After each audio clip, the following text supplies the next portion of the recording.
We talked about narrowing your market, meaning better defining who you're selling to. Not everyone is a potential customer. Narrowing or defining your target customer is so important that some marketers will suggest picking your customer first and then creating a product or service to fit their needs. Lara Veltkamp is president of Watershed Marketing Group. She explains what to do once you've targeted your customer. The next important step is understanding the motivations of that target audience, understanding the buyer behaviors and their motivations. Why are they purchasing the service or the product from anyone, be it from you or from your competitors? To figure out what their motivations are for buying the product is really important, because then you can start developing the language around them. The more you know about the client, the more you know about that prospective client, that target audience, the better your messaging will be, the more specific your marketing will be, and the more successful your marketing will be.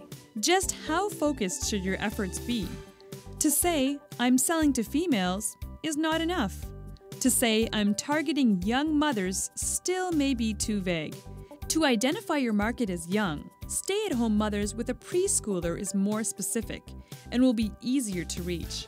Once you've defined your ideal customer, there are things that you'll need to find out about them before you continue.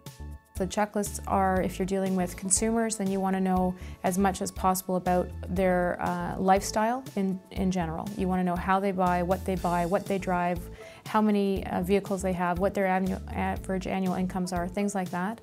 If you're dealing with a business-to-business situation, you want to know who's making the decision and what those companies' pain points are. Because if you can deal with the pain point, and your product solves that pain, then that's what you want to focus on for your marketing effort. Statistical information on business and consumers has been gathered for years and is available to anyone. You just have to know where to begin. All what we look to do often is say who's influencing these people as well. So if you're dealing with businesses, you want to go to local chambers of commerce, boards of trades, you want to go to industry associations, you want to go to Strategis, the Government Industry Canada's government website. You want to go to, if you're in York Region, for example, you want to go to the York Region Business Development Office and talk to their economic development office and get their listings. They have all sorts of statistics on not only on business to business, but on consumers and on residential growth and all sorts of population demographics.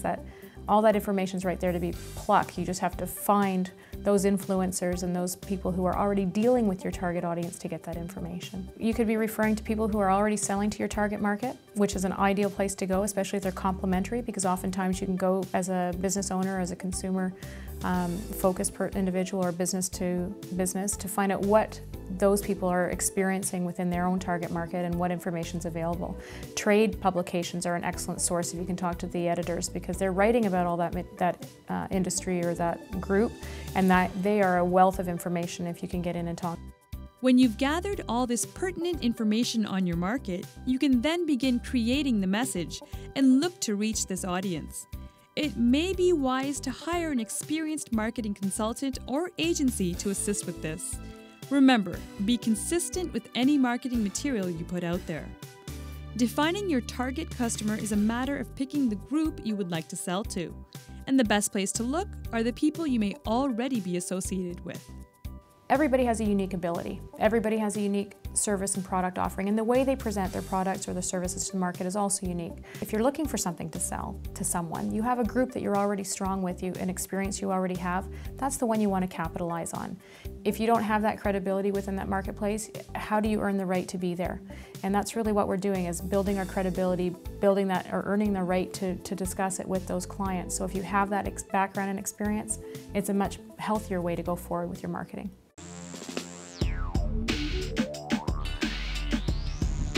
Big Fish Video Productions.